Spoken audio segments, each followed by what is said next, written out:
Imam Khomeini langsung mengatakan bahwa ideologi Iran adalah anti-Amerika. Jadi potensi serangan ada di setiap kota. Di Isfahan itu kemarin pada saat melakukan pawai itu dibom, Shiraz dibom, di Hamedan, banyak kota. Bahkan kan sejak awal itu 24 provinsi yang kemudian di serangan awal itu ditarget oleh operasi gabungan Amerika Serikat dan Israel. Jadi mereka berterima kasih kepada Majelis Khobregon karena telah memberikan Khamenei yang baru, Khamenei yang lebih mudah, lebih fresh, diyakini akan lebih semangat dalam memberikan perlawanan terhadap Amerika.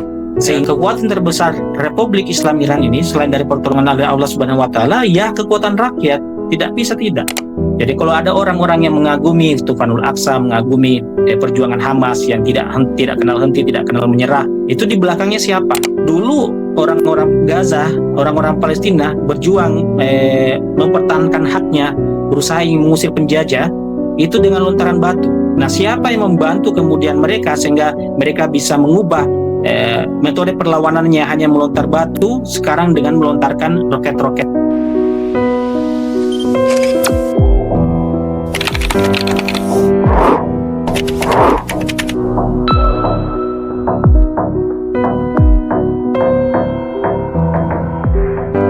Bismillahirrahmanirrahim. Assalamualaikum warahmatullahi wabarakatuh. Selamat pagi pemirsa Resist Era, Iqmal TV, channel di mana kita mendiskusikan isu-isu strategis dari perspektif alumni Jamiatul Mustafa. Alhamdulillah, pada kesempatan hari ini kita akan banyak berbincang terkait eskalasi perang di Timur Tengah antara Iran versus Amerika dan sekutunya Israel. Hari ini kita sudah kedatangan seorang narasumber yang mungkin pemirsa sendiri sudah sering melihat wajah beliau di media seperti Kompas dan lain sebagainya. Ada Ustadz Ismail Amin. Di sini Ustadz Ismail Amin akan berbagi banyak perspektif terkait apa yang terjadi di Iran karena beliau adalah pelajar Indonesia di Iran. Beliau juga merupakan ketua PPI Iran periode 2019-2021 dan juga koordinator Badan Pengawas PPI Dunia tahun 2020-2021. Selamat pagi waktu Indonesia, Ustadz Ismail Amin. Ya, selamat pagi Kak. Waktu KUM juga di sini sekarang pukul 7 pagi. Ya, sangat pagi sekali ya Ustadz ya. Baik Ustadz, pertama-tama kami ingin mengucapkan terima kasih banyak karena Ustadz sudah mau hadir di podcast Iqmal pada pagi hari ini. Ustadz, mungkin untuk pertama saya ingin membahas ya. Jadi kan sekarang eskalasi di Timur Tengah ini kan semakin memanas. Dimulai dari serangan pertama Israel pada 28 Februari yang menewaskan pemimpin tertinggi Iran yaitu Sayyid Ali Khamenei. Nah, sebelumnya itu kan Ustadz terjadi perundingan ya di Oman antara Iran dengan Amerika Serikat. Apakah kenapa bisa terjadi serangan yang tiba-tiba ini dari Amerika padahal ini masih dalam proses diplomasi antara keduanya seperti itu Ustadz? Ya, bismillahirrahmanirrahim. Assalamualaikum warahmatullahi wabarakatuh. Terima kasih Iqmal TV dan salam sehat semua untuk para pemirsa. Jadi kami informasikan ya sejak awal memang Amerika Serikat itu berkeinginan untuk membuat Iran ini menjadi negara yang mau tunduk pada Amerika. Permusuhan dimulai itu dari 1979. Jadi kalau kita mau bicara tentang konflik hari ini itu tidak bisa kita mulai langsung hari ini.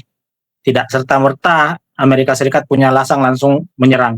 Tapi ini bersumber dari kemenangan Revolusi Islam Iran tahun 1979 yang dipimpin oleh Imam Khomeini. Lalu kemudian pada saat berdiri Republik Islam Iran, Imam Khomeini langsung mematrikan, menjadikan negara baru ini, karena sebelumnya adalah dalam bentuk kerajaan, dalam bentuk resim despotik, ini kemudian berubah menjadi Republik Islam Iran. Dan pada hari itu juga ketika berdiri kemenangan Revolusi Islam Iran ini, berdiri Republik Islam Iran ini, Imam Khomeini langsung mengatakan bahwa ideologi Iran adalah anti-Amerika. anti-Zionis, yaitu tidak menyepakati berdirinya rezim Zionis, menganggap bahwa rezim Zionis ini adalah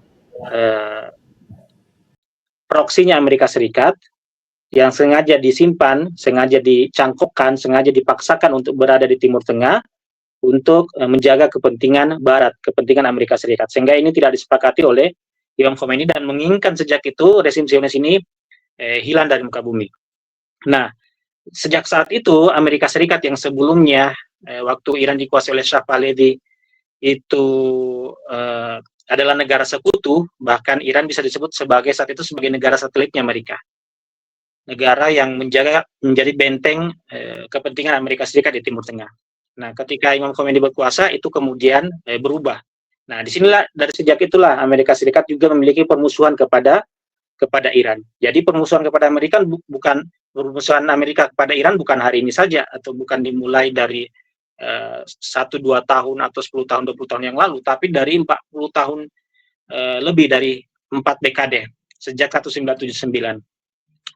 Waktu Ayatullah Ali Khamenei juga menjadi presiden, dalam wawancaranya juga mengatakan bahwa musuh Iran adalah Amerika Serikat. Nah, sejak saat itu Amerika Serikat itu selalu berusaha untuk meruntuhkan rezim ini, mengganti rezim ini, merubah rezim ini. Dimulai dari memprovokasi Saddam Hussein untuk kemudian memerangi, menginvasi Iran. Itu tahun 1980. Itu Amerika Serikat memberikan dukungan besar kepada Saddam Hussein untuk meruntuhkan rezim ini, tapi tidak berhasil. Kemudian dilakukan dengan cara embargo, sanksi, boykot dan seterusnya. Dan itu selama 40 tahun lebih tetap juga tidak berhasil. Dan sekarang ketika kita ingat 2 bulan yang lalu di akhir Desember itu dimulai ada kerusuhan. Jadi sistemnya, polanya atau skemanya Amerika Serikat itu ketika ingin menjatuhkan sebuah rezim yang tidak mau tunduk sama dia, itu pertama adalah embargo, sanksi supaya kemudian ekonominya menjadi sulit. Tapi ketika tidak berhasil, diupayakan untuk melakukan kerusuhan internal. Ada konflik internal, ada perpecahan yang dipicu oleh Amerika Serikat dengan membayar agen-agen atau aktor-aktor di dalam negara tersebut yang berpihak menjadi oposisi untuk kemudian menggulingkan kekuasaan, menggulingkan rezim. Tapi di Iran pada 2 bulan lalu ini juga yang dicoba kembali, dan ini sudah berulang kali dicoba, termasuk juga revolusi yang disebut revolusi hijau waktu kemenangan Ahmadinejad yang kedua tahun 2010 kalau tidak salah, atau 2009.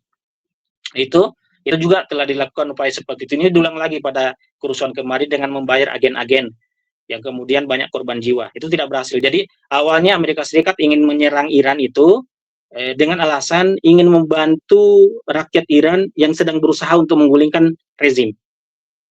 Itu isunya. Tapi ternyata ketika kerusuhan kemarin, Amerika Serikat tidak punya bukti bahwa korban yang sampai ribuan jiwa itu, sampai 3.000 jiwa itu dilakukan oleh aparat keamanan. Amerika Serikat tidak punya bukti, sehingga menyerang Iran dengan alasan itu tidak bisa dibenarkan. Sehingga kemudian Amerika Serikat mencari alasan lain. Alasan lainnya adalah alasan yang kemarin-kemarin juga, alasan yang sebelum-sebelumnya juga yang dibuat-buat, yaitu bahwa Iran berusaha membuat senjata nuklir. Sementara Iran adalah negara yang sejak awal mengatakan tidak punya niat untuk memproduksi senjata nuklir. Iran sudah masuk menandatangani NPT, terus kemudian menerima negaranya diawasi oleh IAEA. Itu kemudian adalah Badan Energi Atom Internasional. Itu diawasi, diinspeksi. Tapi kemudian memang tidak terbukti bahwa Iran mengembangkan teknologi nuklir untuk persenjataan. Iran mengembangkan teknologi nuklir tapi untuk sipil. Nah, itu tidak ada bukti juga, tapi Amerika Serikat ngotot. Lalu kemudian akhirnya dilakukanlah negosiasi. Nah, di tengah perundingan ini sudah 2 kali dilakukan. Sebelumnya juga seperti itu. Pada perundingan yang sebelumnya itu sudah sampai putaran kelima. Tapi Israel tiba-tiba melakukan serangan pada bulan Juni tahun lalu, yang kemudian menggugurkan beberapa jenderal-jenderal tinggi Iran, termasuk sejumlah ilmuwan nuklir. Ini pada putaran kedua, usai putaran kedua di Jenewa, ini kemudian akan dilakukan perundingan lagi, dan pada saat itu Menlu Araqchi sudah mengatakan bahwa hasilnya sudah mulai positif dan di putaran selanjutnya sangat optimis akan menghasilkan hasil yang menguntungkan kedua belah pihak. Tapi kemudian di tengah itu tiba-tiba Israel kembali menyerang. Dan itu serangan pertama itu bukan dari Israel saja, tapi sudah menjadi operasi gabungan dengan Amerika Serikat. Ini juga diakui oleh Donald Trump. Yang kemudian kita tahu sangat menjadi sesuatu yang sangat menyedihkan kita semua karena kehilangan pemimpin tertinggi Ayatullah Said Ali Khamenei dan juga sejumlah komandan senior. Nah, alasannya kali ini adalah kecurigaan Iran akan memiliki senjata nuklir. Coba bayangkan, baru curiga, baru asumsi, baru menyebut akan, ini sudah diserang. Sementara kita tahu bahwa Israel sendiri produksi senjatanya tidak terbatas, suplai senjata yang dia dapat dari Amerika Serikat maupun dari negara-negara Eropa juga tidak terbatas. Bahkan berkali-kali menggunakan senjata terlarang pada saat menyerang Gaza. Dan ini tidak ada sanksi, tidak ada peringatan, tidak ada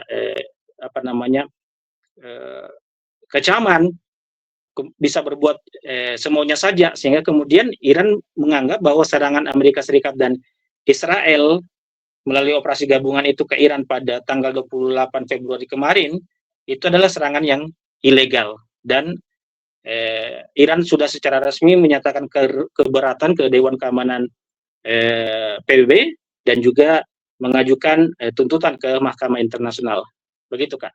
Ustadz, kalau misalkan alasannya yang disampaikan oleh pihak Amerika adalah nuklir, bukankah negara-negara lain, misalkan Pakistan, menyatakan mereka juga punya nuklir? Kenapa cuma Iran ya yang diserang ya? Sedangkan banyak negara lain yang secara terang-terangan mengakui bahwa mereka punya senjata nuklir. Tapi saya melihat di sini kan sejak badai Al-Aqsa, Tufanul Aqsa itu semua kan terbongkar ya. Ada nggak Ustadz bisa menjelaskan bahwasannya apa yang dilakukan Iran sekarang dan apa yang sudah Iran terima termasuk gugurnya pemimpin tertingginya itu adalah bentuk pembelaan Iran kepada rakyat Palestina. Karena yang isu yang beredar adalah bahwa Iran melakukan semua dan apa yang sudah diterima Iran dari Israel dan Amerika adalah bentuk pembelaan diri mereka gitu atas serangan yang dilakukan Amerika itu sendiri. Tapi kalau kita melihat background sebelumnya itu adalah karena Iran banyak melakukan memberikan bantuan kepada prajurit-prajurit di Gaza seperti itu, Ustadz. Ya, kita kembali lagi sebagaimana yang saya katakan tadi bahwa sejak 1979 Iran kemudian anti Amerika dan anti Zionis. Dan tamu politik asing pertama Republik Islam Iran itu adalah Yasser Arafat. Yasser Arafat itu adalah ketua PLO, ketua Organisasi Pembebasan Palestina pada saat itu. Jadi pada saat itu Palestina belum dinyatakan resmi berdiri sebagai sebuah negara, belum diproklamasikan. Jadi masih dalam bentuk upaya pembebasan Palestina, walaupun pada saat itu kan diakui oleh PBB dibikin dua negara, satu Israel, satu Palestina. Tapi karena pada saat itu belum berdiri sebagai sebuah negara. Tapi Iran sudah dengan pernyataan sebagai anti Zionis dan anti Amerikanya ini mengundang Yasser Arafat untuk datang, lalu kemudian menyerahkan gedung yang itu adalah gedung bekas kantor konsulat Israel di Tehran.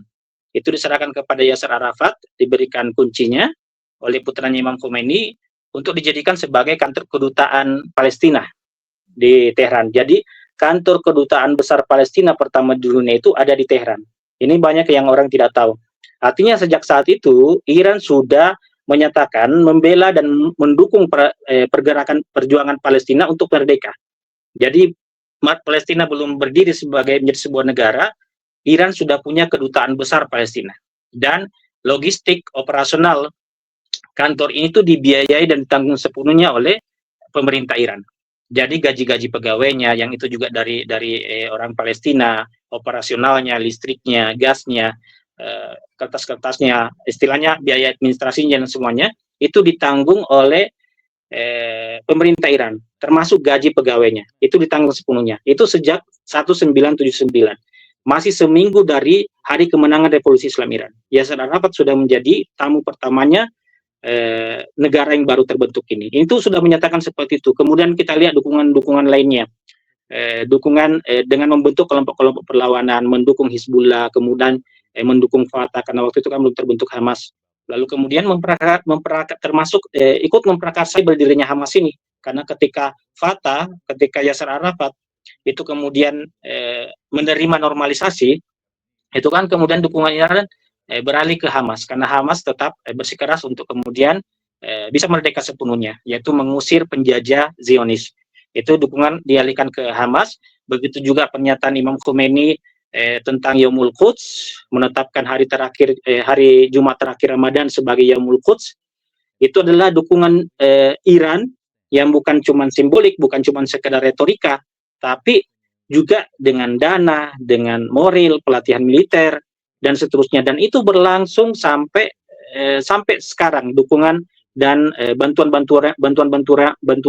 Iran terhadap perjuangan Palestina, terutama di Gaza. Kita lihat saja bagaimana pimpinan-pimpinan Hamas itu senantiasa berterima kasih kepada Iran. Ismail Haniyeh ketika hadir di dalam pemakaman Syahid Jenderal Sulaimani itu mengatakan menggelari Jenderal Sulaimani ini, Qasim Sulaimani ini sebagai Syahidul Quds, diulang sampai 3 kali. Itu adalah pengakuan yang sudah tidak terbantahkan bahwa betapa Iran itu sangat membantu perjuangan kemerdekaan Palestina. Ini pimpinan Hamas yang mengatakan seperti ini. Begitu juga oleh Yahya Sinwar, itu juga sudah berulang kali mengatakan bagaimana ia mendapatkan senjata, bagaimana ia mendapatkan pelatihan militer, sehingga kemudian terjadilah Tufanul Aqsa itu.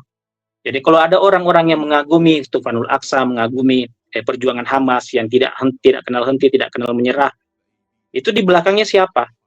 Dulu orang-orang Gaza, orang-orang Palestina berjuang mempertahankan haknya, berusaha mengusir penjajah, itu dengan lontaran batu. Nah, siapa yang membantu kemudian mereka sehingga mereka bisa mengubah metode perlawanannya hanya melontar batu, sekarang dengan melontarkan roket-roket. Siapa yang membantu mereka untuk bisa merakit dan membuat roket seperti itu? Siapa yang membantu mereka strategi? Siapa yang membantu mereka pelatihan militer?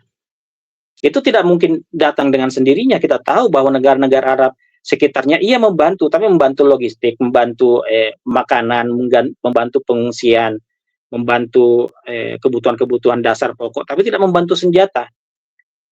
Yang punya kemampuan membuat roket di kawasan hanyalah Iran. Jadi otomatis kemampuan Hamas, kemampuan jihad Islam, kemampuan kelompok perlawanan di Palestina dengan mengubah taktik dan strategi perlawanan mereka dari lontaran batu menjadi lontaran roket, itu tentu saja berasal dari Iran.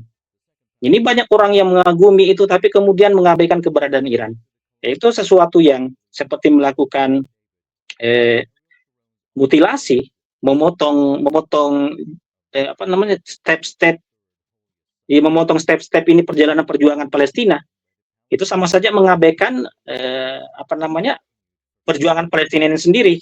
Bayangkan itu sudah tahu bahwa ini dari Iran, tapi tidak mau mengakui itu. Masih mengatakan bahwa Iran berperang menyerang Israel itu karena kepentingannya diganggu, bukan karena membela Palestina.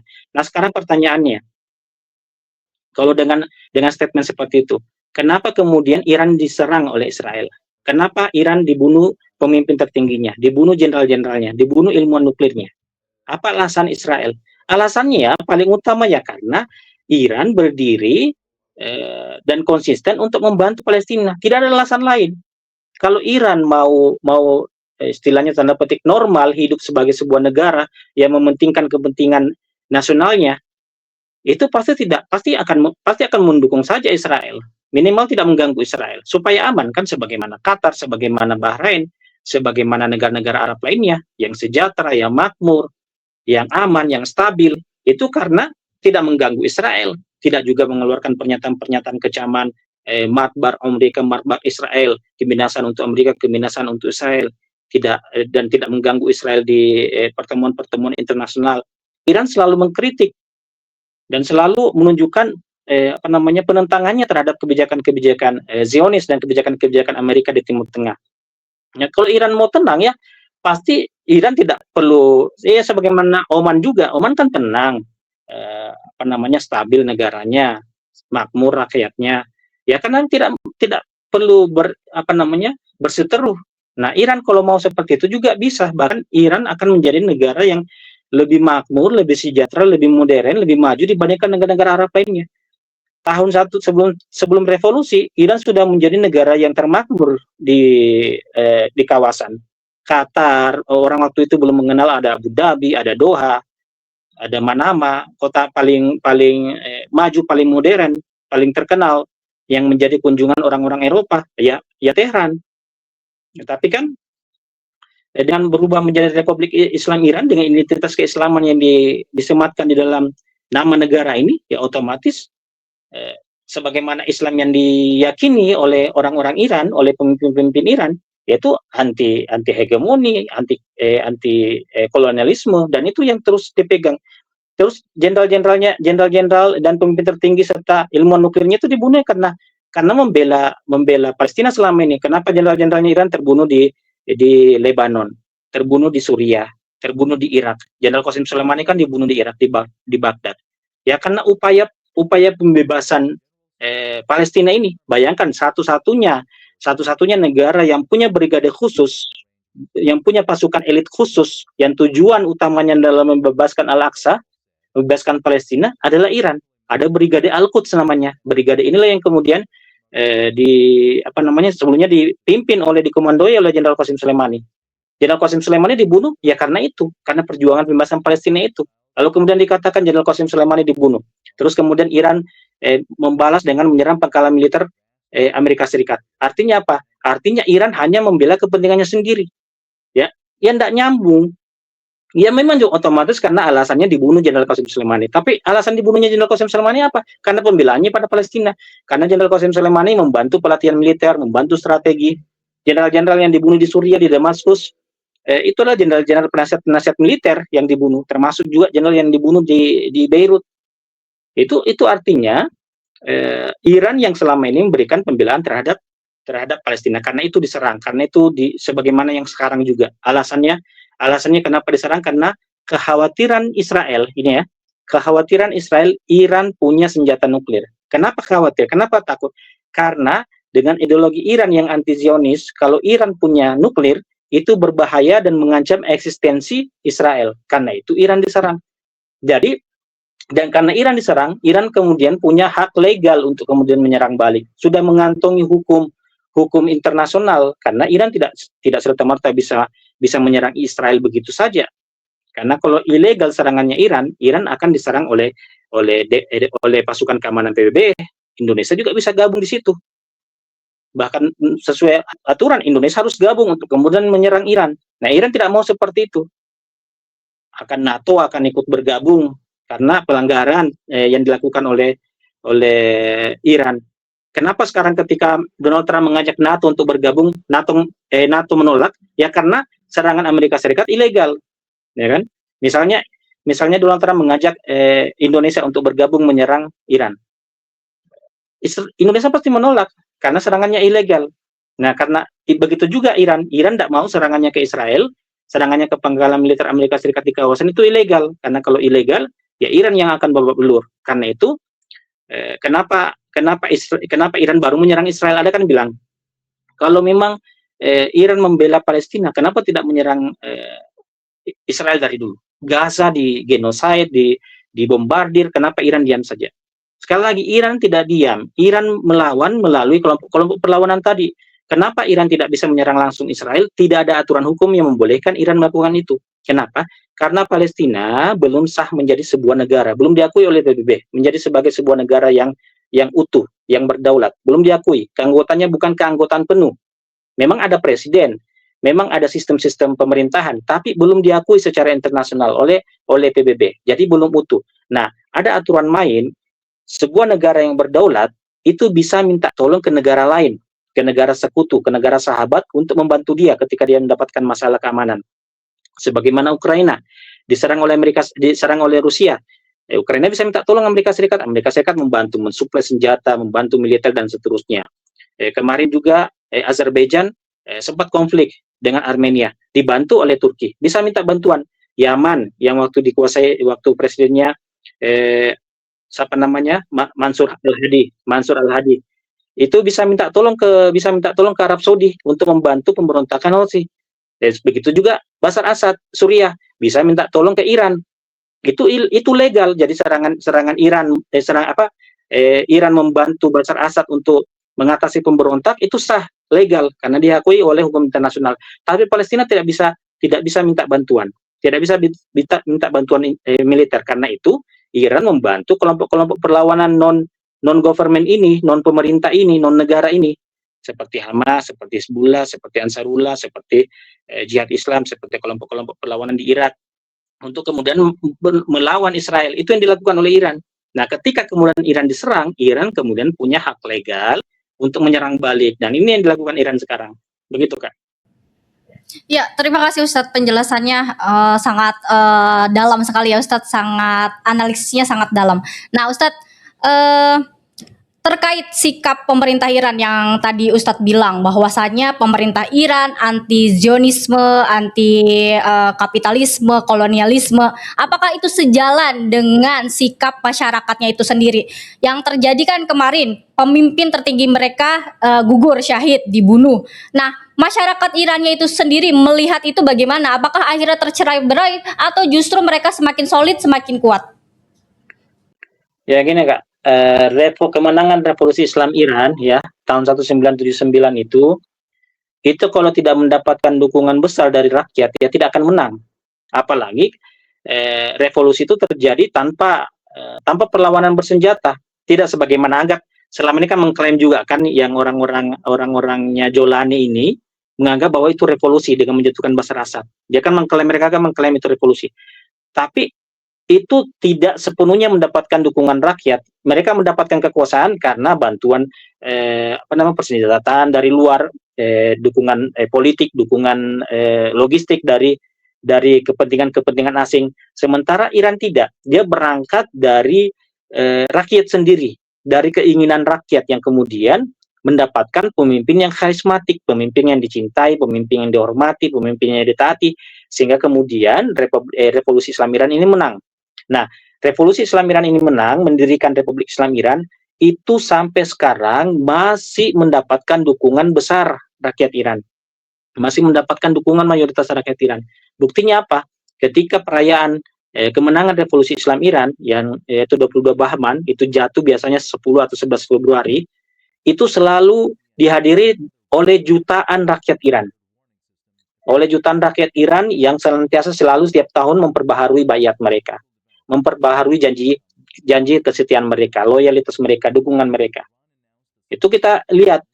Dan kalau misalnya tidak mendapatkan dukungan rakyat, itu kan begini, teori-teori politiknya begitu. Negara-negara yang baru revolusi itu paling lama bisa bertahan 30 tahun bentuknya itu. Pasti akan kemudian runtuh dan seterusnya memperbaharui diri, membuat sistem baru. Nah, sementara Iran ini sudah 40 tahun lebih tetap bertahan. Artinya apa? Artinya memang berada di balik dukungan rakyat. Dan itu kita lihat bagaimana ketika pemimpin tertinggi Iran Ayatollah Said Ali Khamenei terbunuh, gugur, bagaimana rakyat Iran kemudian keluar rumah menyatakan duka mereka, menyatakan kesedihan mereka. Dan itu diliput di TV, disiarkan bagaimana mereka menangis, berduka, jutaan mereka sampai malam ini, dari malam sejak diumumkan, waktu itu diumumkan pagi dini hari. Sejak itu sampai tadi malam, masyarakat Iran itu lebih banyak di luar rumah dibandingkan di dalam rumah, lebih banyak di jalan. Mereka melakukan demonstrasi, mengecam Amerika Serikat, mengecam Israel, mengecam kelompok-kelompok munafik yang anti revolusi, lalu kemudian menyatakan dukungan mereka kepada Republik Islam Iran, kepada sistem wilayatul faqih, menunjukkan kecintaan mereka dan rasa kehilangan mereka dengan terbunuhnya pemimpin tertinggi mereka. Ini menunjukkan bahwa alasan utama atau penyebab utama tetap bertahan Republik Islam Iran ini adalah adanya dukungan rakyat, dan ini yang tidak bisa membuat Amerika Serikat dan negara manapun tidak bisa menjatuhkan rezim, tidak bisa mengubah sistem yang ada di Iran ini karena berada di belakang dukungan rakyat. Ketika kemudian Amerika Serikat kan menginginkan terjadinya perubahan rezim kan dengan mereka menganggap bahwa dengan jatuhnya pemimpin tertinggi Iran, Ayatollah Said Ali Khamenei, dengan gugur, dengan sudah tidak ada, Iran jadi lebih bisa dikontrol, lebih bisa dikendalikan. Rakyat jadi kehilangan pemimpin, jadi posisinya itu seperti anak ayam kehilangan induk. Tapi ternyata tidak, ya kan? Ternyata tidak. Rakyat Iran malah solidaritasnya lebih tinggi, nasionalismenya lebih kuat, persatuan nasionalnya menjadi lebih kokoh, ya kan? Dan itu yang terjadi. Sehingga ketika kemudian oleh Majelis Khobregon ditetapkan pemimpin tertinggi yang baru, yaitu Ayatullah Said Mustaba, masyarakat Iran kembali menunjukkan loyalitasnya, kesetiaannya, dukungannya, bayatnya. Kemarin itu dibayat dari jam 3 sore sampai tadi malam, masyarakat tetap tidak meninggalkan tempat. Terus meneriakkan yel-yel kemenangan, yel-yel memuji Allah, bertakbir dan seterusnya, menunjukkan bahwa tangan Allah bekerja untuk negara mereka. Mereka berterima kasih kepada Majelis Khobregon karena telah memberikan Khamenei yang baru, Khamenei yang lebih mudah, lebih fresh, dan diyakini akan lebih semangat dalam memberikan perlawanan terhadap Amerika. Sehingga mereka mengatakan Amerika gagal, Donald Trump apa yang dilakukan gagal. Kenapa? Karena yang dilakukan Donald Trump hanya mengganti Khamenei dengan Khamenei yang baru, mengganti Khamenei dengan Khamenei yang lebih mudah. Itu yang dilakukan oleh Amerika Serikat, dan itu otomatis kegagalan. Karena Amerika Serikat, Donald Trump mengatakan, karena awalnya kan Donald Trump ingin terlibat langsung dalam upaya pemilihan transisi kepemimpinan ini. Sehingga dia geram, ada banyak beritanya disebutkan dia geram karena tidak dilibatkan dalam prosesi pemilihan ini. Dia katanya sampai punya 3 calon, 3 figur, 3 tokoh yang dia mau calonkan ke masyarakat Iran untuk kemudian dipilih. Masyarakat Iran yang sejak awal tetap setia pada Republik Islam Iran tentu saja menganggap ini sesuatu yang menggelikan, sesuatu yang ting-ting yang dilakukan oleh Donald Trump. Iran melakukan revolusi 1979 karena tidak mau didikte dan dikontrol oleh Amerika Serikat. Ya, kedutaan Amerika Serikat ditutup, diserang waktu itu oleh anak-anak muda mahasiswa Iran, diplomatnya diusir, diputus hubungan diplomatik sampai sekarang. Lalu kemudian tiba-tiba Amerika datang mau mengatur, tentu saja akan dilawan. Sehingga apa yang dilakukan Amerika itu tidak berhasil atas Iran. Memang terbunuhnya Ayatollah Ali Khamenei adalah sebuah kehilangan besar. Tapi dengan terbunuhnya banyak jenderal, dengan terbunuhnya banyak ilmuwan nuklir, itu membuat Iran terpukul. Tapi Iran tidak tumbang, Iran tidak menyerah, Iran tetap bangkit, Iran tidak jatuh. Nah, dengan kenapa? Alasannya apa? Ya alasan karena rakyat yang masih terus mendukung Republik Islam Iran ini. Makanya dikatakan bahwa selalu dipuji oleh Ayatollah Ali Khamenei, Allah yarham, mengatakan bahwa kekuatan terbesar Republik Islam Iran ini selain dari pertolongan dari Allah Subhanahu wa taala, ya kekuatan rakyat. Tidak bisa tidak. Walaupun ada pemimpin yang sebagus apapun seorang pemimpin, seorang leader, tapi kalau rakyat tidak mendukungnya tidak bisa. Nah, karena itu selalu dikatakan oleh Ayatollah Ali Khamenei bahwa sebaik-baik perlawanan terhadap musuh adalah pelayanan terhadap masyarakat, pelayanan terhadap rakyat. Kenapa? Karena ketika rakyat dilayani dengan baik, kebutuhan-kebutuhannya dipenuhi, rakyat juga akan memberikan loyalitas kepada pemerintah, kepada sistem. Ya, karena itu kemudian bisa melakukan perlawanan paling hebat kepada musuh. Begitu, Kak. Ustadz, berarti di Iran ini walaupun dalam kondisi perang, tapi kehidupan sehari-hari masyarakat itu normal ya Ustadz ya? Seperti tidak ada apa-apa.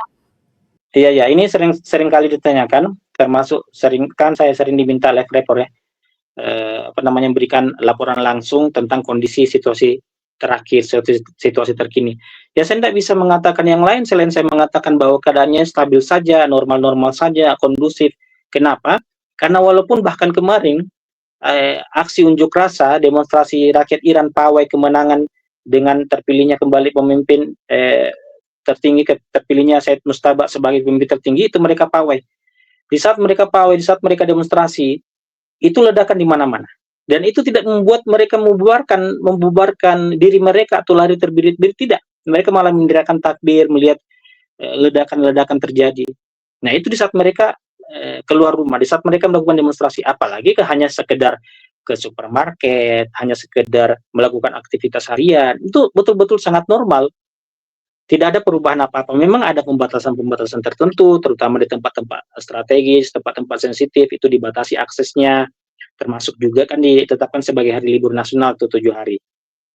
Karena juga memberikan kesempatan kepada rakyat Iran untuk berkabung. Tetapkan hari 40 hari sebagai hari berkabung nasional dengan meninggalnya Ayatullah Ali Khamenei. Tapi itu walaupun apa namanya hari libur, masyarakat tetap keluar beraktivitas sebagaimana biasa. Pengajian-pengajian di masjid juga tetap digelar. Doa-doa malam Qadar kemarin 19 Ramadan, masjid-masjid Husainiyah masih buka untuk memberikan tempat kepada warga untuk qiyamul lail, untuk membaca, untuk majelis doa dan seterusnya. Tidak ada perubahan apa-apa. Perubahan yang ada ya hanya sekedar, kalaupun disebut seharusnya kan mencekam situasinya. Tapi sama sekali tidak ada kewaspadaan, ada, tapi sama sekali tidak ada kekhawatiran dan tampak kecemasan dari orang-orang Iran. Sore hari menjelang buka puasa, yang istilah kita ngabuburit, mereka ke taman bermain-main anaknya, termasuk juga masih ada aktivitas membeli makanan khas Ramadan, membeli manisan dan seterusnya. Itu ada aktivitasnya, dan setiap sore juga saya seperti itu. Jadi kita normal lah khawatir, tapi dengan melihat masyarakat Iran yang betul-betul seperti biasa, ya kami ikut larut juga dengan aktivitas itu, ikut juga pawai di sekitar kompleks saya ya. Memang secara pribadi saya membatasi diri untuk keluar sampai ke kota, kan sudah aktivitas kampus juga diliburkan. Tidak ada hal-hal yang begitu mendesak, ya kita tidak ke tempat yang lebih jauh, hanya sekitar di kawasan tempat kami tinggal. Tapi kami tetap larut dengan kegiatan-kegiatan mereka, dengan pengajian yang mereka lakukan, dengan majelis doa. Ya kami jadi tidak takut juga atau tidak khawatir, karena mereka biasa-biasa saja, seperti itu Kak. Mereka masih fokus ya Ustadz menjalankan ibadah di bulan Ramadan. Saya banyak melihat di video itu kan tadarus massal misalkan di haram-haram Sayyidah Fatimah Masumah, Iya, Imam iya. Ridho itu masih ada gitu kan, sama seperti Ramadan tahun sebelumnya. Nah Ustadz, apakah itu karena mungkin eskalasinya kan nggak terjadi di kota tersebut? Apakah serangannya itu kan yang terlihat di media itu cuma di Tehran, kayak kilang minyak dibom dan lain sebagainya. Nah makanya orang-orang di kota-kota tersebut masih bisa tenang, beda sama Tehran. Apakah seperti itu Ustadz? Jadi kan memang ceritanya Iran ini adalah negara besar ya, negara luas, 1,6 juta kilometer persegi luasnya. Penduduknya juga banyak, sampai 90 juta. Jadi Iran itu negara terbesar kedua setelah Arab Saudi ya. Wilayahnya paling luas. Jadi memang eskalasi di setiap wilayah itu beda-beda. Tapi Tehran ya memang yang paling parah, karena memang paling sering banyak diserang. Tapi secara umumnya tetap walaupun memang sekarang kan sudah mulai berkurang jumlah penduduknya di Tehran. Apa namanya, mobilitas penduduk di Tehran. Kenapa? Karena memang pada keluar Tehran. Keluar Tehran ini tidak semata-mata hanya karena takut atau khawatir. Karena memang diliburkan selama seminggu kan, sudah libur seminggu, ternyata libur lagi memang sampai akhir Ramadan. Karena menjelang Nuruz, menjelang tahun baru Iran, menjelang Lebaran. Jadi memang sampai akhir Ramadan itu libur sudah aktivitas. Jadi mereka yang anak-anak sekolah, yang apa namanya, yang ke Tehran karena kuliah, yang di Tehran karena kerja. Ya sebagaimana juga Jakarta kan, ketika diumumkan diumumkan libur, itu pada mudik semua. Jadi mungkin sekitar 40% atau 50% warga yang bukan asli Jakarta itu pada keluar Jakarta semua. Nah, itu juga yang terjadi di Tehran. Jadi Tehran memang mulai tampak sepi. Tapi bukan berarti tidak ada aktivitas normal sebagaimana yang lain. Teman-teman sejumlah mahasiswa, karena kampusnya ditutup, asramanya ditutup, mereka ke KBRI. Dan sering saya berkomunikasi dengan mereka. Gimana situasinya, dengarkan suara ledakan, ya dengarkan. Situasinya gimana, mana-mana saja, kami masih tetap bisa keluar ke toko-toko, masih buka, kios-kios, kami beli belanja-belanja gitu. Tapi sekali lagi yang paling penting itu adalah perasaan khawatir dan kecemasan itu yang tidak tampak dari mereka. Ya sekedar waspada ada, Jadi di KUM juga, di KUM bukan berarti di KUM tidak ada potensi serangan, di KUM juga sering mendapatkan serangan, apalagi kan hanya jarak 30-40 kilometer dari sini ada Fordo, ada instalasi nuklir. Itu kita sering dengarkan suara ledakan, apalagi kalau malam hari, sepi kedengaran suara ledakan. Di daftar majelis Hobregon di Teheran, di KUM juga satu gedung eh, satu gedung utuh itu runtuh karena diserang.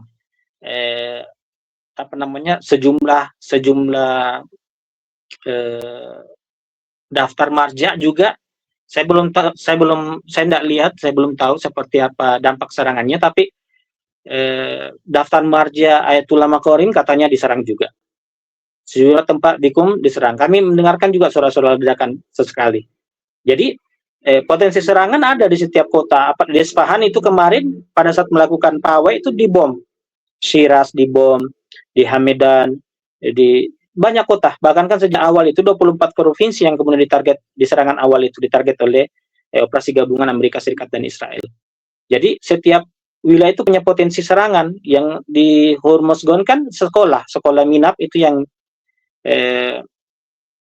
terbunuh 167 atau 170 lebih siswi perempuan. Artinya di mana saja bisa kena serangan, tapi ya mereka betul-betul menjalani seperti biasa, apalagi dengan pawai-pawai demonstrasi ini. Mereka meyakini bahwa syahid itu terbunuh, apalagi bulan Ramadan. Mereka sebut itu ini dengan Jangge Ramadan, yaitu perang Ramadan. Mereka menyebut ini adalah perang Ramadan. Mereka punya keyakinan kalau mereka terbunuh oleh serangan Israel, serangan Amerika, itu adalah anugerah dari Allah. Itu adalah hadiah. Pertama ini bulan Ramadan, yang kedua itu syahid yang mereka memang cari-cari. Sebagaimana itulah Khamenei, itu setiap doa-doanya dalam beberapa jadi orang-orang Iran itu menyebut ini adalah Jangge Ramadan, yaitu perang Ramadan.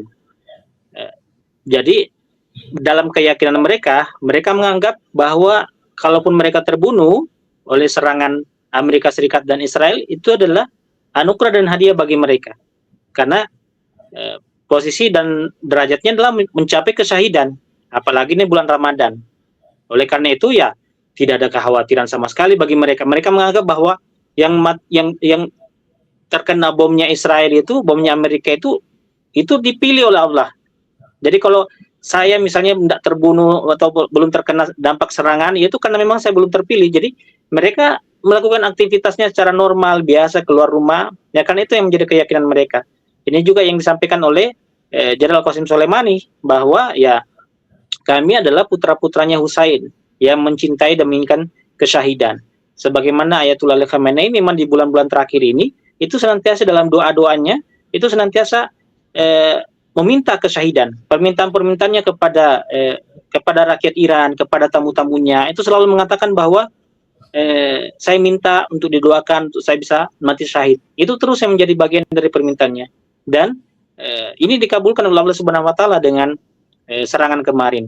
Jadi tidak ada ketakutan sama sekali mereka terhadap ancaman kematian ini atau potensi terjadinya kematian ini. Sebagaimana dikatakan oleh Imam Khomeini, bahwa jangan takut-takuti kami dengan kelaparan karena kami adalah anak-anak Ramadan, dan jangan takut-takuti kami dengan kematian karena kami adalah anak-anak Muharram. Jadi ideologi ini, keyakinan ini, iman ini yang mereka pegang, sehingga ya tidak sebagaimana apa yang terjadi di Tel Aviv, apa yang terjadi di wilayah-wilayah Israel, apa yang terjadi di Dubai, di Doha, di Riyadh. Kita kelihatan ada sirene meraung-raung, mereka pada berlarian, ketakutan, terbirit-birit. Ini tidak terjadi di Iran. Kemarin di Esfahan, dalam mereka menuju ke Medan Imam, itu ada bom yang meledak. Tapi itu tidak membuat mereka berhamburan, berlarian. Mereka tetap menuju ke tempat perkumpulan akbar untuk kemudian menyatakan bayat dukungan dan kesetiaannya pada pemimpin tertinggi mereka yang baru. Ya, baik Ustadz. Berarti sebenarnya yang dilawan oleh Amerika Serikat dan Israel itu adalah ideologi masyarakat Iran. Jadi walaupun pemimpin mereka gugur, syahid dan lain sebagainya, justru itu menjadi bara untuk masyarakat untuk semakin melakukan perlawanan lagi kepada Amerika Serikat dan Israel ini, entitas kolonialisme dan lain sebagainya. Nah Ustadz, kemarin kan baru dipilih Supreme Leader yang baru. Yang terpilih adalah Ayatullah Sayyid Mujtaba Khamenei. Selama ini kita melihat kan Ustadz, di Iran ini kan jarang nih kepemimpinan dari ayah turun ke anak. Orang melihatnya ini yang terjadi adalah Syahid Ali Khamenei kemudian diwariskan ke anaknya. Apakah seperti itu yang terjadi ataukah ada pemilihan di sana gitu? Sistemnya seperti apa sih Ustadz? Ya, di Iran ini betul-betul betul-betul rumit sistemnya, berlapis-lapis, banyak lembaga-lembaganya yang itu tidak dikenal di luar. Ya, jadi Iran itu ada kepala pemerintah, ada kepala negara. Kepala negaranya itu ya pemimpin tertinggi Supreme Leader ini, dan kepala pemerintah yang melakukan tanggung jawab teknis terhadap pengelolaan pemerintahan itu presiden. Kalau kita di Indonesia, kepala negara sama kepala pemerintah itu sama-sama dipegang oleh presiden. Ini kepala negaranya atau pimpinan tertingginya itu dipilih oleh Majelis Khubregon namanya, atau Dewan Ahli. Dewan Ahli ini terdiri dari 88 orang. Mereka dipilih melalui pemilihan umum. Jadi sama sekali tidak ada istilahnya pemimpin atau dari semua lapis-lapisannya itu memiliki keterlibatan masyarakat, baik langsung atau tidak langsung. Melibatkan suara masyarakat. Jadi tidak ada yang secara otoriter, itu ditunjuk begitu saja. Begitu juga dengan pemimpin tertinggi.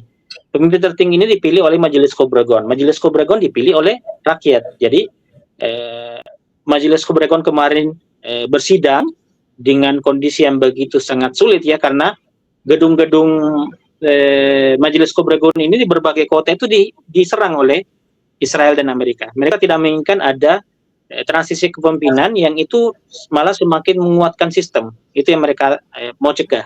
Sehingga kemudian kenapa sampai seminggu atau 8 hari pasca syahidnya Ayatullah Khamenei baru kemudian terpilih. Karena memang dari awal, dari aturan konstitusi ini tidak ada batasan khusus bahwa harus dalam 1 hari atau 2 hari. Sehingga kemarin ketika kosong kepemimpinan tertinggi, kewenangan berada di Dewan Kepemimpinan. Dewan Kepemimpinan ini terdiri dari 3 orang, presiden yaitu Dr. Masud Pezeshkian, kemudian Ketua Mahkamah Agung Ghulam Husseini, kalau tidak salah namanya, Ayatullah Ghulam Husseini, kemudian salah satu ahli fikih kemarin ditunjuk Ayatullah Rafi menjadi masuk dalam Dewan Kepemimpinan ini. Nah, Majelis Khubregon yang kemudian memilih ini. Jadi sama sekali kalaupun kebetulan terpilih adalah putra dari Ayatullah Sayyid Ali Khamenei, itu adalah dianggap sebagai sosok atau figur yang layak untuk mendapatkan posisi itu. Bukan dilihat dari beliau putranya Ayatullah Sayyid Ali Khamenei. Jadi tidak ada sama sekali pada pemilihan ini peran Ayatullah Sayyid Ali Khamenei dalam menentukan. Begitu juga ketika Imam Khomeini wafat, meninggal dunia, pemilihan juga dilakukan oleh Majelis Khubregon. Mungkin ada isyarat, mungkin ada tanda-tanda atau apa, tapi itu semuanya hanyalah alasan-alasan tambahan, bukan alasan utama. Alasan utamanya karena memiliki kelayakan. Kita tahu juga bagaimana Ayatullah Ali Khamenei dengan menjadi pemimpin tertinggi itu memberikan batasan gerak kepada anak-anaknya, kepada putra-putranya. Ada 4 putra, kalau tidak salah ya, 4 putra, 2 putri dari anak-anak Imam Khamenei ini, Ayatullah Ali Khamenei ini. Itu semuanya dibatasi untuk tidak masuk ke dalam politik praktis, memegang jabatan politik. Jadi mereka rata-rata jadi guru hauza, jadi kepala yayasan, istilahnya dalam bahasa kita itu jadi guru mengaji, jadi ulama. Tidak ada yang memegang jabatan-jabatan khusus di pemerintahan atau jabatan-jabatan politik yang strategis. Itu sama sekali tidak. Makanya secara pribadi, karena memang beliau itu jarang muncul di publik, karena memang tidak tidak memegang jabatan politik, ya kita secara mendalam itu tidak mengenal bagaimana Said Mujtaba ini. Karena memang tidak jarang tampil di publik. Tidak sebagaimana kebanyakan politisi kita kan, ketika punya putra punya anak itu biasanya kemudian paling minimal dapat jatah di parlemen untuk kemudian dijadikan calon wakil rakyat dan kemudian terpilih. Ya, ini tidak, dia jarang muncul di publik dan seterusnya, tapi dengan latar belakang beliau, latar belakang pendidikan beliau yang belajar langsung dari sejumlah ulama marja, ulama besar, Ayatullah Gulpegani, Ayatullah Sahrudi, Ayatullah Jodi Amuli, dan beliau juga sudah ngajar Batsul Kharis dan seterusnya, jadi punya kapasitas dan kelayakan untuk dipilih menjadi pemimpin tertinggi ini, sehingga kemudian ya dipilih oleh Majelis Kobregon, dan alhamdulillah masyarakat juga menerima ini. Jadi masyarakat ceritanya memang betul-betul memberikan loyalitas dan kepercayaan sepenuhnya kepada Majelis Kobregon. Siapa saja yang terpilih itu yang akan kami dukung, karena mereka percaya bahwa Iran ini tidak pernah kehabisan stok pemimpin. Istilahnya kalau dalam bahasa kita kan, mati satu tumbuh seribu.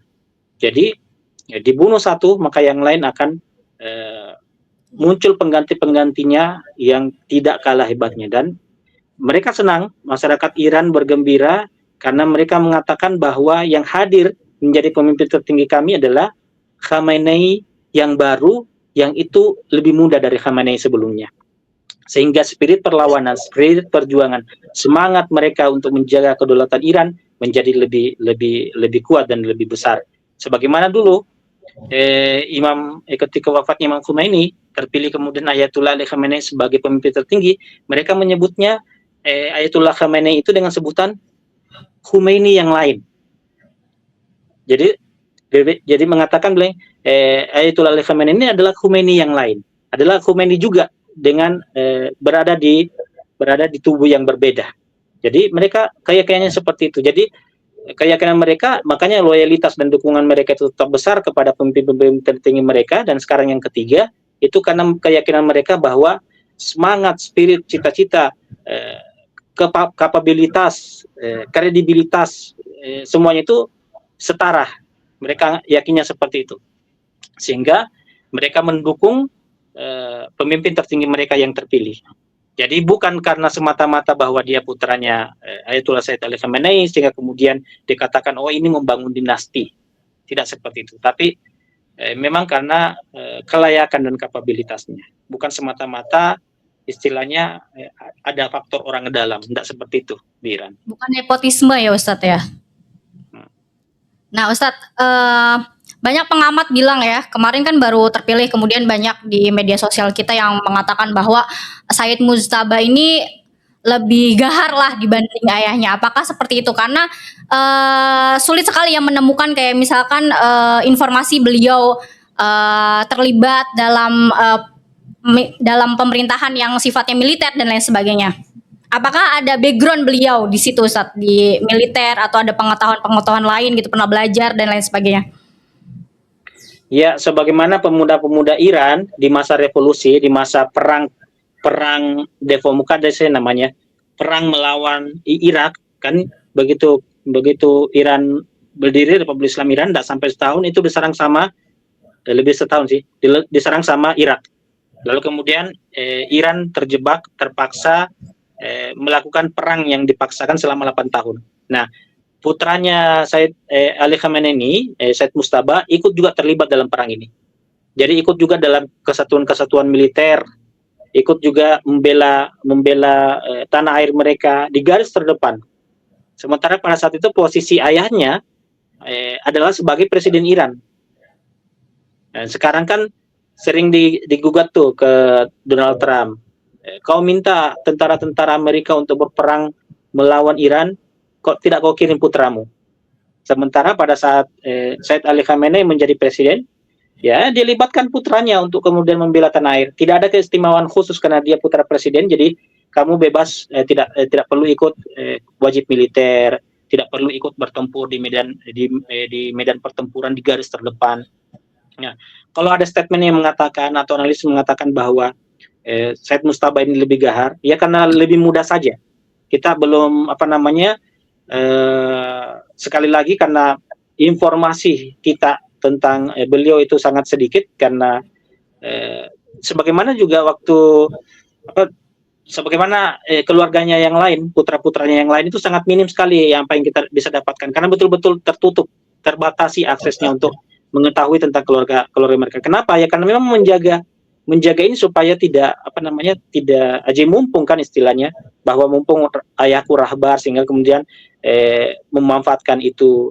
Kemarin Syahid juga istri rahbar, istri Ayatullah Khamenei, itu media kesulitan untuk mencari fotonya, untuk mendapatkan fotonya karena saking tertutupnya keluarga ini, saking ceritanya keluarga ini tidak ingin mendapatkan akses istimewa dengan posisi Ayatullah Khamenei sebagai pemimpin tertinggi.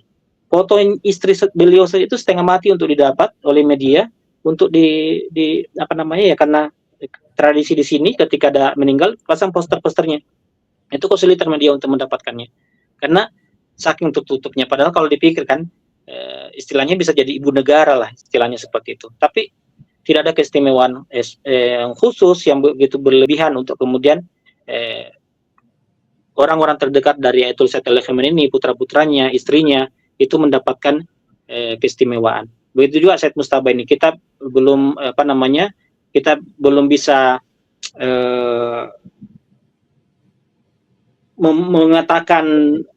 mengatakan bahwa seperti ini yang akan menjadi kebijakan-kebijakannya. Kita lihat saja, masyarakat Iran juga tidak memperhatikan seperti itu.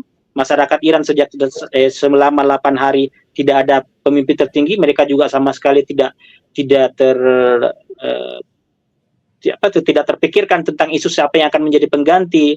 Mereka tidak berdebat mendukung siapa, figur-figur siapa yang dijagokan, tidak sama sekali.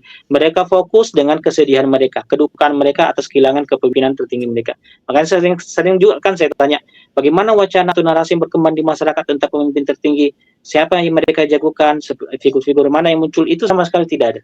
Tidak sebagaimana kita baru setahun pilpres, masih ada waktu setahun, itu sudah istilahnya cawe-cawe, sudah pada siapa yang difigurkan, sudah pada bertengkar kita menjagokan calon bakal, itu belum capres ya, bakal calon presiden kita sudah jagokan itu. Di situ sama sekali tidak, mereka fokus dengan kesedihan mereka. Dan ketika diumumkan itu, kalau tidak salah jam 1 atau jam 12 malam, itu masyarakat Iran masih sedang berada di majelis-majelis doa, membaca Asmaul Husna, membaca Josan Kabir.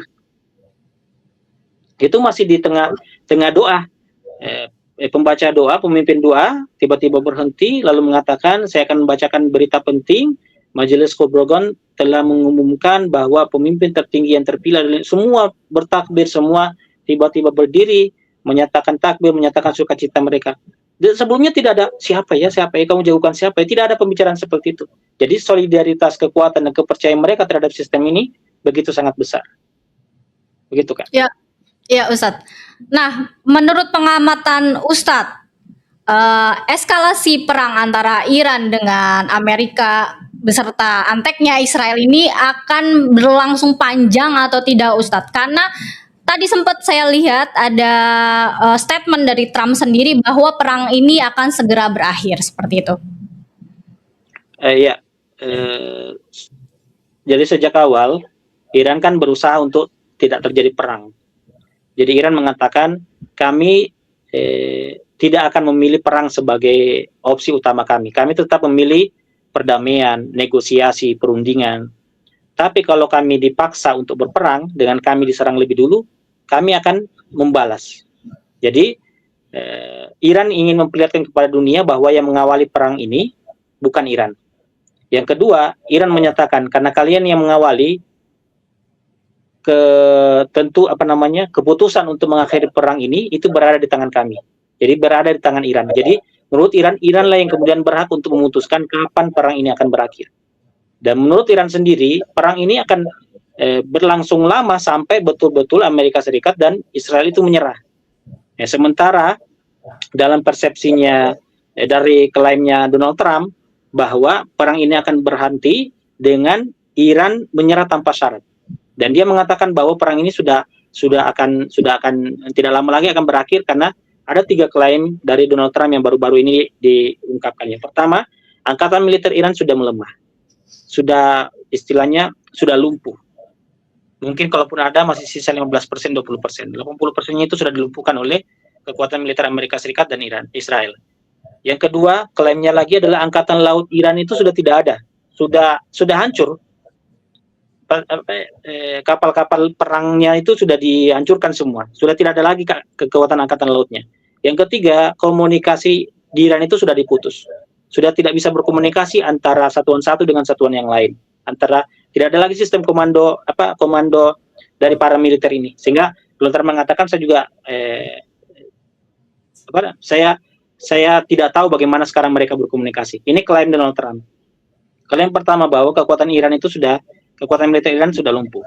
Ini tidak terbukti karena baru-baru ini Iran sudah melancarkan gelombang serangan yang ke-33. Itu yang terakhir saya lihat tadi waktu lagi sahur. Mungkin sekarang ini kan udah 3-4 jam berlalu, bisa jadi sudah gelombang serangan yang ke-34. Artinya apa? Artinya Iran masih punya kekuatan militer, masih bisa melancarkan gelombang serangan. Kalau awal-awal serangan itu 2-3 gelombang serangan dalam satu hari. Ini dalam 2 hari terakhir itu 5-6 gelombang serangan yang dilancarkan. Sehingga sekarang sudah 33 gelombang serangan dilancarkan. Artinya klaim Donald Trump itu tidak benar tentang kekuatan militer Iran sudah mulai lumpuh. Yang kedua, angkatan laut Iran. Selat Hormuz itu masih sepenuhnya di bawah kendali angkatan laut Iran. Sementara Amerika Serikat sesumbar ingin menguasai Selat Hormuz, ingin mengambil alih Selat Hormuz. Dan ketika sampai sekarang itu belum bisa diambil alih, artinya apa? Angkatan laut Iran masih ada, masih efektif untuk menahan serangan-serangan Amerika Serikat. Bahkan yang memegang aturan di Selat Hormuz, siapa yang lewat, siapa yang tidak boleh lewat, itu angkatan laut Iran. Dan ini sampai sekarang belum bisa diintervensi oleh Amerika Serikat. Jadi klaim ini juga tidak benar. Yang ketiga, menyatakan bahwa sistem komunikasi Iran sudah lumpuh. Sudah tidak bisa berkomunikasi antara pejabat satu, antara komandan satu dan komandan lain.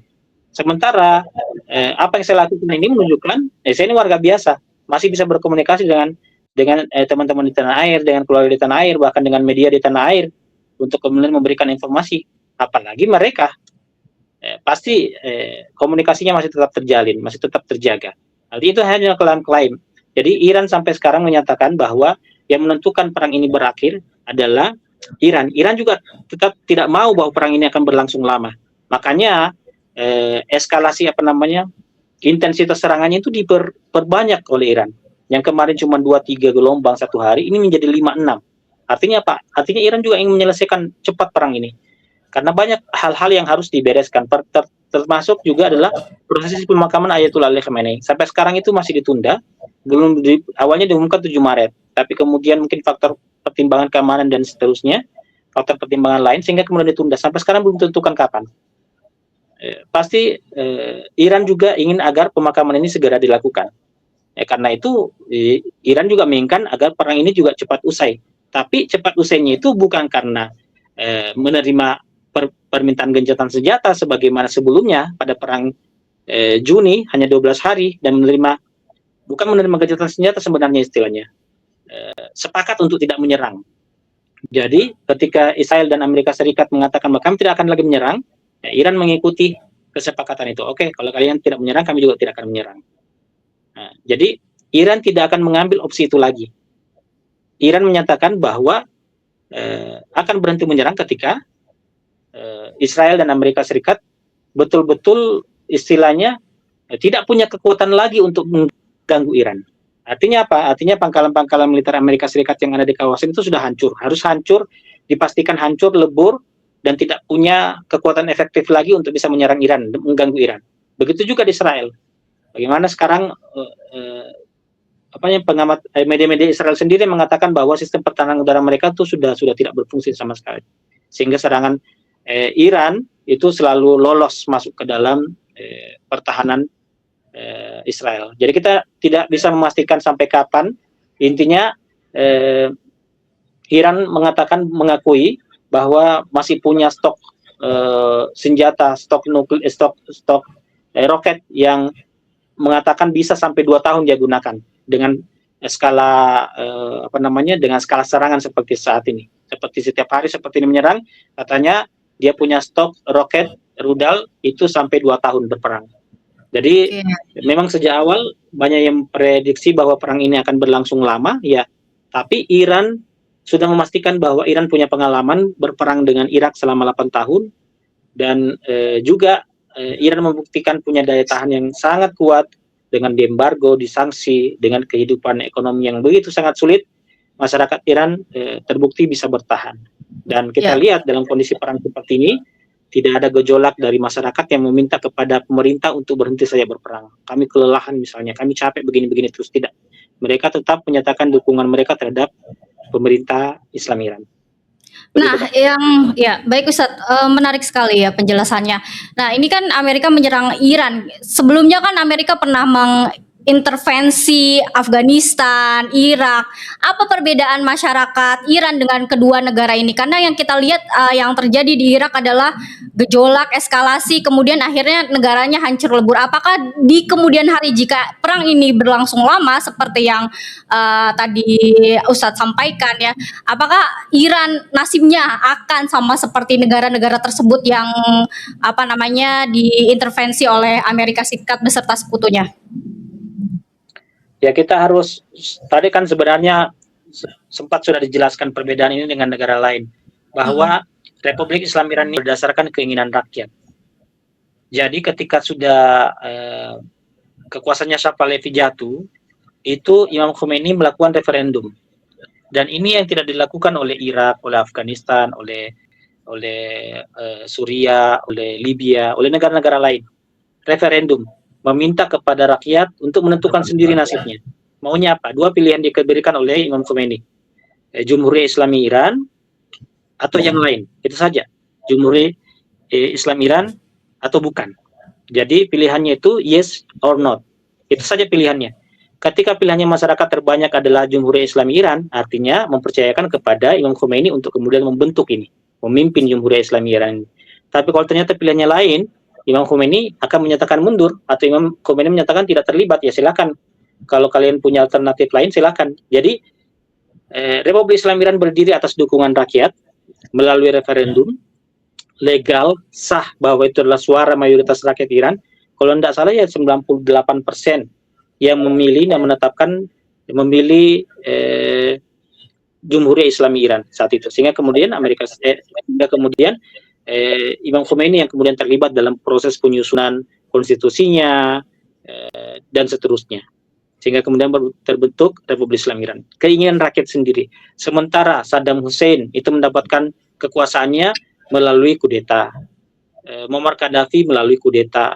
Taliban melalui kudeta. Semuanya melalui kudeta. Dan setelah mereka berkuasa, mereka tidak meminta persetujuan rakyat. Mereka tidak meminta legalitas atau dukungan dari rakyat. Sudah, mereka memaksakan apa yang mereka buat. Mereka mengganti bendera, mereka mengganti sistem negara dan seterusnya. Siapa saja yang ditempatkan memiliki posisi-posisi strategis itu mereka yang menentukan sendiri.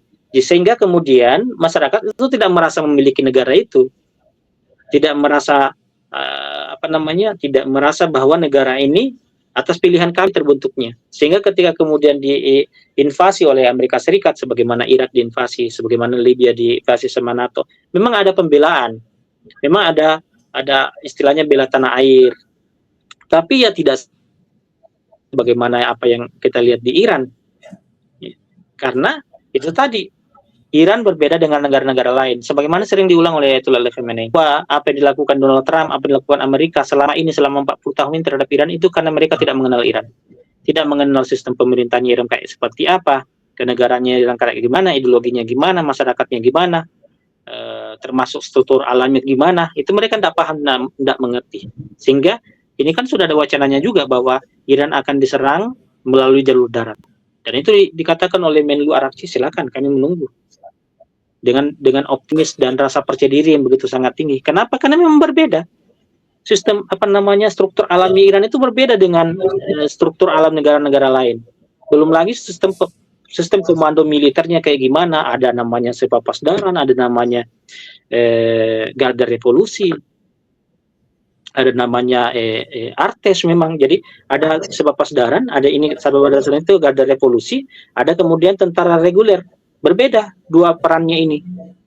Yang satu menjaga sistem, yang satu menjaga negara, menjaga kedaulatan negara, menjaga keamanan negara, yang satu menjaga sistem IRGC ini. Itu yang banyak tidak dipahami.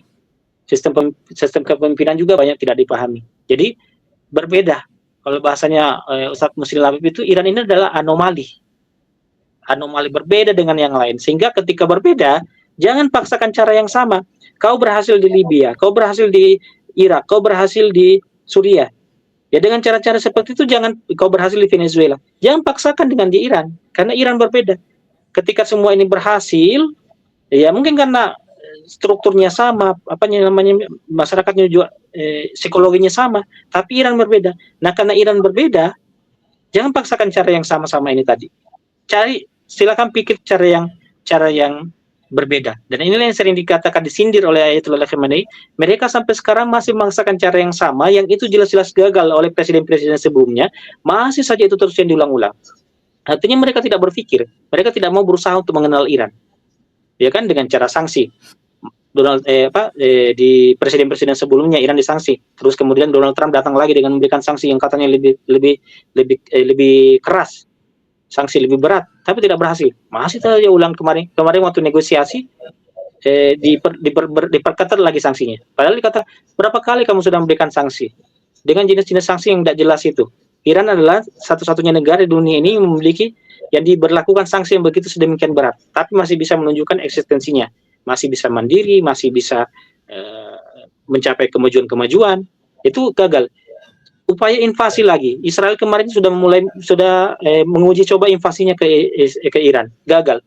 Diulang lagi dengan cara yang sama, dengan cara kerusuhan, melibatkan orang-orang dalam negeri Iran yang pro terhadap Shahla Pahlavi, pro terhadap perubahan rezim, gagal. Diulang lagi itu terus. Jadi Iran meminta untuk silakan rubah taktik dan strategi Anda, karena kami ini berbeda. Seperti itu, termasuk juga dukungan rakyat. Ini dukungan rakyat yang menjadi dikatakan oleh Ayatullah Khamenei sebagai kekuatan utama bangsa Iran, kekuatan utama Republik Islam Iran, sehingga masih tetap bisa berdiri sampai sekarang. Menarik sekali Ustadz pembicaraan kita pada pagi hari ini, karena apa yang Ustadz sampaikan ini mungkin banyak yang tidak tahu ya masyarakat kita. Sebenarnya di otak saya masih banyak pertanyaan Ustadz, tapi karena waktu sudah menunjukkan 1 jam lebih, mungkin kita akhiri pembicaraan kita pada pagi hari ini. Sebagai closing statement, Ustadz bisa sampaikan kepada teman-teman kita di tanah air. Ya, mungkin pesan saya, ya sebagaimana saya katakan tadi bahwa Iran ini berbeda dengan negara-negara lain. Jadi silahkan menggunakan kacamata yang berbeda juga. Silahkan melihat Iran juga dengan cara yang berbeda. Selama ini kan yang sering dimunculkan isu-isu bahwa ketika kerusuhan kemarin, Ayatullah Khamenei itu lari kabur ke Moskow. Karena menganggap bahwa Iran ini sama seperti Suriah yang Bashar Assadnya kabur, sama seperti Yaman yang Mansur Hadinya kabur, sama seperti Iran di masa Shah Pahlavi yang Shah Pahlavinya kabur, ya ketika pemimpinnya sama dengan Afghanistan yang siapa presiden Afghanistan itu, yang kabur juga meninggalkan Afghanistan ketika kembali Taliban berkuasa. Dia menganggap bahwa Iran juga seperti itu. Jadi ketika Iran timbul kerusuhan besar, mereka menganggap bahwa Ayatullah Khamenei pasti kabur. Begitu juga bahwa ketika perang, bahwa Ayatullah Khamenei pasti sembunyi di bunker, pasti sudah meninggalkan Teheran. Tapi ternyata Ayatullah Khamenei terbunuh di kediamannya, yang itu tidak ada bunkernya. Saat kerja, saat menerima tamu, dibunuh di tempat yang gampang terdeteksi. Jadi berbeda. Begitu juga mereka menganggap bahwa pemerintahan Islam itu pasti tirani, karena mereka melihat Taliban seperti apa, kemudian dia lihat Arab Saudi seperti apa, sedikit-sedikit orang bisa dipenggal, bisa masuk penjara ketika menyatakan suara yang berbeda.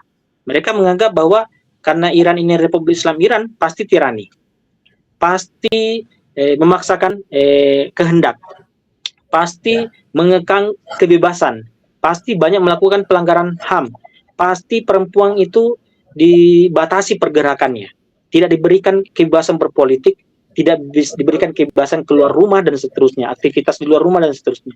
Itu yang makanya apa istilahnya di masyarakat kita Indonesia itu yang banyak mendukung serangan Amerika Serikat ini dan anti Iran, itu rata-rata orang yang selama ini anti terhadap Islam, baik dari kalangan non Muslim ataupun dari kalangan Muslim yang berpikiran liberal, yang menganggap bahwa tidak akan mungkin ada negara Islam yang pro terhadap demokrasi, misalnya terhadap nilai-nilai HAM, sementara Iran itu adalah negara demokrasi, negara yang paling banyak pemilunya di dunia. Sedikit-sedikit pemilu, hampir tiap tahun itu pemilu. Kalau yang negara lain 4 tahun pemilu atau 3 tahun baru ada pemilu apa namanya, pemilu pilpresnya, pemilihan wakil rakyatnya. Ini hampir tiap tahun ada pemilunya. Karena saking banyaknya lembaga-lembaga yang pengambil kebijakan, yang itu semua melibatkan suara rakyat. Nah, ini yang banyak tidak diketahui oleh orang. Karena itu penting juga bagi orang yang selama ini pro terhadap Republik Islam Iran, tahu kondisinya Republik Islam Iran. Situasi-situasi seperti ini itu harus kita sampaikan ke masyarakat agar mereka tahu. Teman-teman kita yang banyak sekali anti dengan Republik Islam Iran karena pandangan mereka Islam itu pasti teroris, Islam itu pasti diktator, Islam itu pasti membatasi kebebasan dan seterusnya, pasti tidak toleran, pasti menolak keyakinan agama lain. Pandangan-pandangan seperti itu yang membuat mereka juga menyamakan Iran, sehingga Iran juga dengan persepsi yang sama itu menganggap mereka benci dengan Iran. Tidak sedikit sekarang orang yang sudah mulai terbuka pikirannya tentang Iran, sudah melihat wah ternyata selama ini kami dibohongi. Kami datang ke Iran ternyata tidak melihat seperti apa yang selama ini digambarkan oleh media. Jadi kerja-kerja media seperti ini, seperti yang dikerja oleh Iqmal TV ini juga adalah bagian dari sebagaimana dikatakan oleh Khamenei sebagai jihad tabyin, jihad penjelasan, jihad klarifikasi. Dinilai oleh Khamenei bernilai jihad. Apalagi kalau kita lakukan di bulan Ramadan. Jadi apa yang dilakukan oleh Iqmal TV ini dengan melakukan podcast seperti ini, dan juga mungkin akan menghadirkan narasumber-narasumber lain yang banyak berbicara tentang isu-isu seperti ini adalah pencerahan bagi netizen kita, bagi masyarakat kita di Indonesia. Mudah-mudahan ini menjadi jalan, menjadi wasilah kita menjadi lebih tahu dan lebih tercerahkan terhadap apa yang sebenarnya terjadi. Karena apa yang terjadi di luar, kita tidak serta-merta bilang apa urusan kita dengan Iran. Sekarang saja perang Israel Amerika kan sudah berdampak tuh, sudah mulai katanya ada naik harga dan seterusnya. Nah, jadi pengetahuan seperti ini, pemahaman kita terhadap geopolitik, terhadap kejadian-kejadian di luar itu juga harus kita juga cermati, karena itu berpengaruh terhadap kita juga pada akhirnya. Mungkin seperti itu, Kak.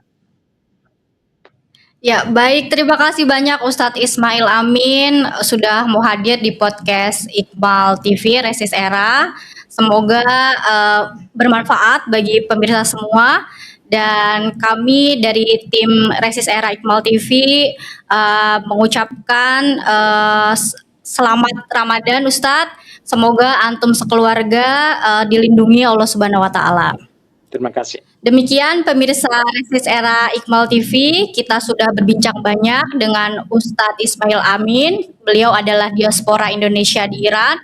Kita sudah banyak berbincang terkait tekad bagaimana masyarakat Iran, tekadnya sangat kuat sekali ya, walaupun di embargo, ditekan sana sini, tapi mereka menunjukkan perlawanan yang luar biasa di hadapan hegemoni Barat. Semoga apa yang sudah kami hadirkan dari podcast Resist Era Iqmal TV bersama Ustadz Ismail Amin bermanfaat bagi pemirsa sekalian. Terima kasih banyak. Sampai jumpa di episode selanjutnya. Assalamualaikum warahmatullahi wabarakatuh.